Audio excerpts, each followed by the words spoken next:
Hi, I'm Fran and our guest today is Judith Glaser. She works with companies. She thinks differently. She writes books. She consults with people. But the way she thinks makes all the sense in the world to me. I have evolved as a thinker over my lifetime, and especially over the last 4 or 5 years. And we've been sitting here for 2 hours before we got on camera.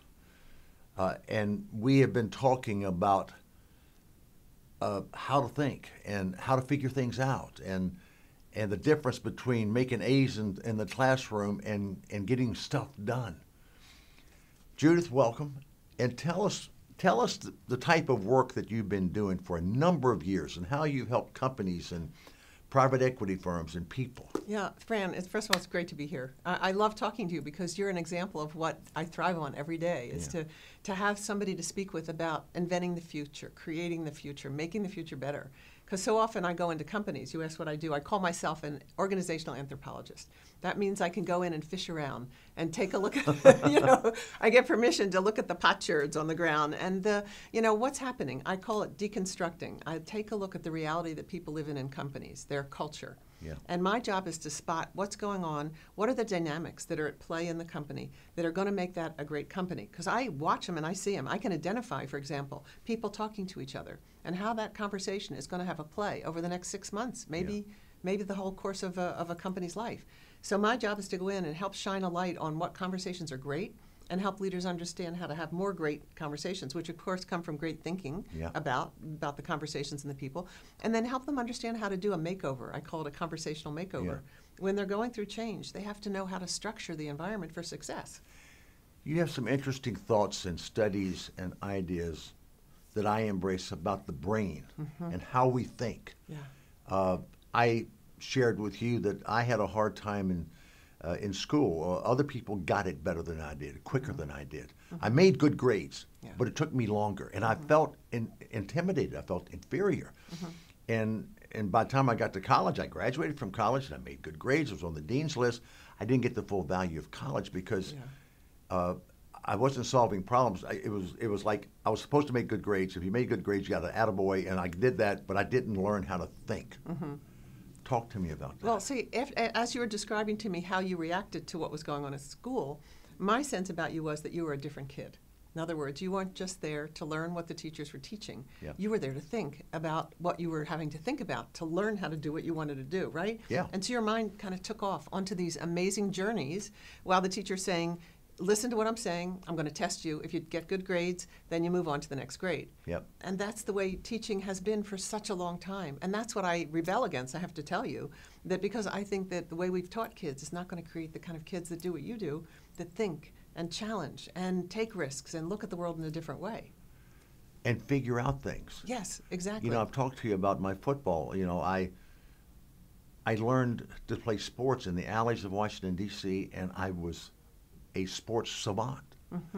And I understood and I figured it out, and I got better and I got smarter and I improved. And by the time I got to pro football, I was 21 years old, I continued to get smarter and figure it out. And that's what it takes to be a great quarterback. You've got to understand how to play. Right, exactly. And and I've transferred it into business. Yeah. So this is what I've studied, actually, is I've studied that there are three different levels of thinking in the brain. One of the levels has to do with telling and asking. That's the very basic transformation, transactional conversation where people tell each other things, the other people ask questions, but it's at the lowest level.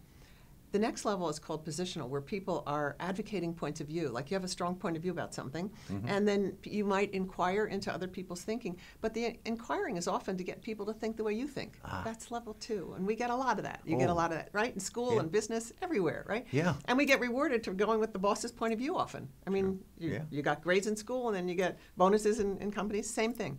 What I started to study was what I think you were demonstrating at a young age, which is what I call transformational thinking. You want to think about thinking. You want to think about how to figure it out. You want to come up with strategies and ideas and innovative ways to approach things. School wasn't taught to reinforce the first two. It was the first two levels, not the third. But what we need to be successful in companies and in sports is the third level. So I think you manifested that early. And fortunately, you had an opportunity, you did well in school, but you also kept going with this incredible instinctual way of approaching the world where you could begin to size things up and look at nuances and figure out why things would happen and know where to position yourself on the field when you were in sports so that you could win. I mean, am I making that up? Because I'm not a sports person, but no. And I find the same thing in business. I am, at 74 years old, I am smarter, thinking better, figuring things out faster. Things are clearer to me than ever before. Yeah. And that's evolved over my entire lifetime. Yeah. And I cannot wait to get up tomorrow morning to figure out what the next stage is. I want to bottle what you said. I seriously do. I mean, there has to be a way for the world to start having a seismic shift in thinking, which is if we were to take kids from the time they get into school and then go into work and continue to build the evolutionary thinking that you talk about, that you've got a hold of, somehow it opened up to you. Yeah. Maybe it was your genes, maybe it was your family, who knows? Maybe you just didn't like something and said, I'll do the opposite. We all have reasons why we get to it, but you opened up, unlocked that door. And once that door is open, you continue to grow throughout your whole life. The door that you opened up is this powerful connection between what's called the prefrontal cortex. That's our thinking, strategy, empathy, trust, integrity part of our brain. So it's how to be a better we person and how to navigate with other people and how to grow. That's what this part of the brain is all about. And it has to be connected to the heart. In other words, there's something about building trust. Either you built it with yourself, so that you were courageously going into that place of the unknown, because it is unknown. Yeah. You got to figure it out. Nobody gave you the script for that, right? Okay. So you somehow got triggered to be trusting yourself, to go into that space and explore that unknown space and come up with answers. If we could change the world to be realizing that those first two levels are important, but they're not the end of the game. And we often stop at either level 1 or level 2 and teach people how to think like us, teach people how to try to see the world like we do, when in fact their heads are seeing it differently. And we cut off that incredible connection that you were able to get in touch with. How differently the world would be. Imagine that. Talk about trust, because I have also, as I study the science of business, the science of life, to be able to be more relevant and be on the cutting edge and being able to figure things out faster, I have come back to the basics that I really want to deal with people that I truly trust, that show me respect, that show humility, that are not trying to just tell me something for their benefit. Let me give you